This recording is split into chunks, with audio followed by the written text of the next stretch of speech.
Bless up my people. Welcome back to the channel. It's your girl and Isabel Rose. Thanks for all the new subscribers. Thanks to the returning subscribers. If you're new to the channel, subscribe. Turn the post notification bell on. Put it on all so you won't miss an upload from me. On the road to 20k. Help me to get there, my people. So in this one, my people, Prime Minister Andrew Holness gets upset with politicians who facilitate squatting. As well as him say, based on the economy, all Jamaicans can be employed. And NEPA serves the president of NWC with an enforcement citation. Stay tuned for the details. Don't forget to like, share and subscribe.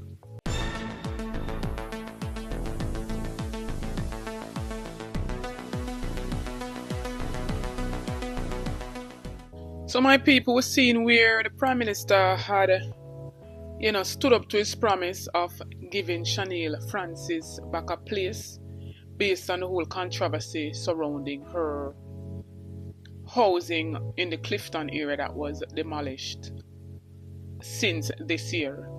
I was seeing where he spoke out at a handing over ceremony in Portmore, where he handed her the keys to basically one bedroom to me based on the video that I saw. And so in that ceremony, we're seeing where the Prime Minister was upset, livid, angry at other politicians who facilitate squatting. And so I don't agree with the whole squatting thing, right? However, this is an unfortunate situation where, a very greedy person, sold the lands to these persons who want somewhere to call their own. And, some would say they were gullible in the sense where, because they're eager and wanted somewhere for themselves, they never took the time out to even sort whether the land was legally sold to them. However, my people, I say, and this is my opinion, and I don't know if you agree with it, why didn't the government move in earlier when they started to build instead of waiting until majority of those houses were completed?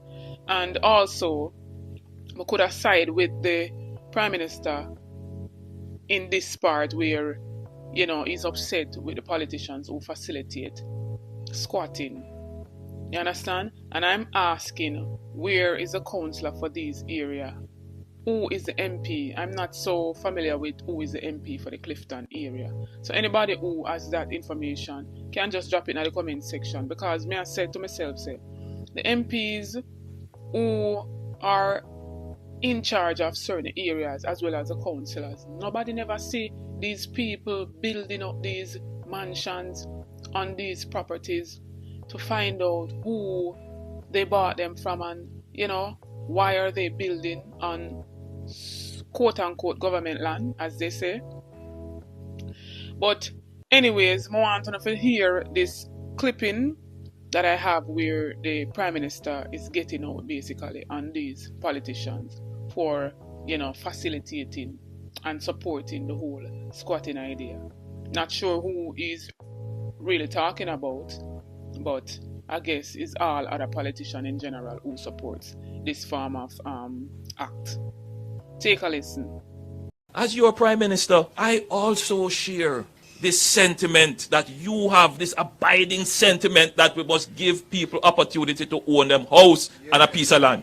I am sympathetic to that. When we allow settlements to occur irregularly, the same people who created the illegal settlement come up on platform and say, how we not get the title yet? How long we have wait on title? The same people who encourage people to come and settle illegally then turn around and say, where is the road? Who must solve it now? Who they turn to? Who has been dealing with those issues but this Prime Minister? Who has been speaking the truth to the people about settlement in the country? Because if I were to have continued in the steps of previous Prime Ministers and previous leaders, what we would be seeing developing is not order, it would be chaos. Somewhere in our development, there must be a line drawn to say there must be order in the society and there must be fairness. And as I stand here today, we have stood up for order and at the same time stood up for fairness, because Shaniel is there as a perfect example of equity in the pursuit of order. She will have a house that is properly built and a land that she will have her title for. And I see in a whole lot of persons saying that, she should have been glad that she even got back something. Which is true for the most part, because they never had to even build back any structure, so to speak, to give her. The lands were sold fraudulently and it could have been a loss all around. Right? And that's why I say, whosoever sold the land fraudulently shouldn't even get no bail. Should still be behind bars right now in order to pay the people them money where them pay for the land and pay them for all of the material and the workmen and everything where them pay just to get them structure practically completed. That's my take on it. Why stretch out this case and let it flow over to next year again? But wanna make me know what you think, my people. Drop on an honest opinion in the comment section. Moving right along. So in this segment, we have come to learn that, the Prime Minister had started a LIFT program. And this is a learning and investment for transformation program where they take in one high school student from each constituency and giving them a year worth of training and all of that. So we're seeing where 500 young Jamaicans graduated recently from the LIFT program. And in that speech, the Prime Minister says that Jamaica's economy is performing so well it could easily hire every citizen who is seeking employment.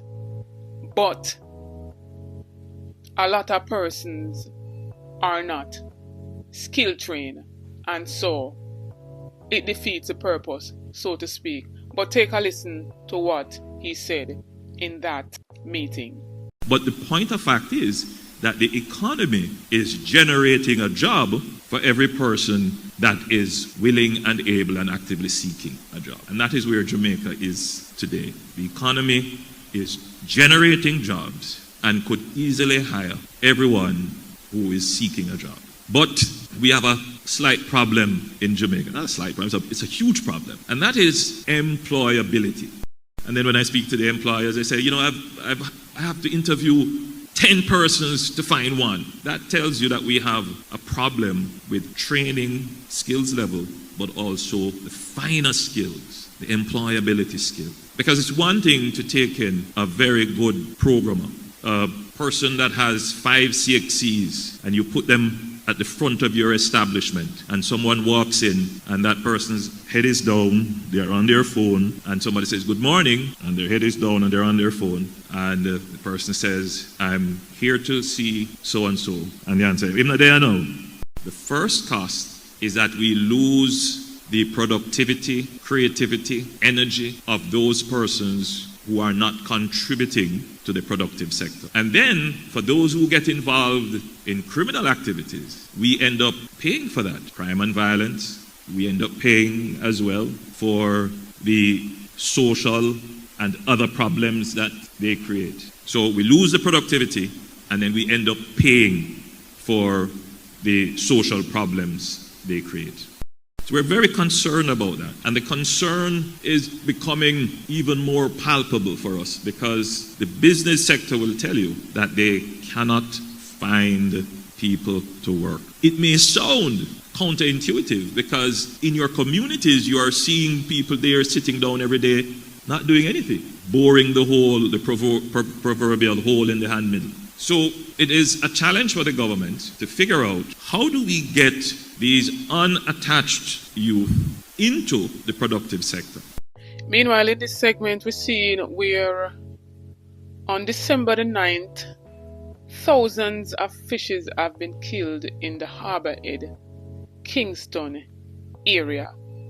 And this was as a result of lack of oxygen resulted in the suffocation of the fishes, and NEPA has said that this occurred due to runoff from facilities provides nutrients for algae in the water, which affects the oxygen level. The National Environment and Planning Agency, NEPA, has served the President of the National Water Commission, Mark Barnett, with an enforcement notice on December the 11th. And this notice came from the manager of the Public Education and Cooperation Communication at NEPA, Angela Hamilton. The enforcement notice requires the NWC to 1. Immediately cease the discharge of improperly treated sewage to the environment. 2. Repair or replace the malfunctioning pump at the lift station within 3 days of the December 11 notice. 3. Install a redundancy pump to minimize the possibility of any discharge. 4. Implement an early warning system and submit details within 30 days of the effective date of the notice. Monthly reports on the results of this system should be submitted to the agency. 5. Submit a maintenance schedule for the entire system within 7 days of the date of this notice. She says the National Water Commission has already complied with requirements 1 and 2, and therefore they should follow up on the other requirements. Yes, so NWC have to definitely work on that, because in this area, people do the fishing as their livelihood, and to see so much fish turn up dead.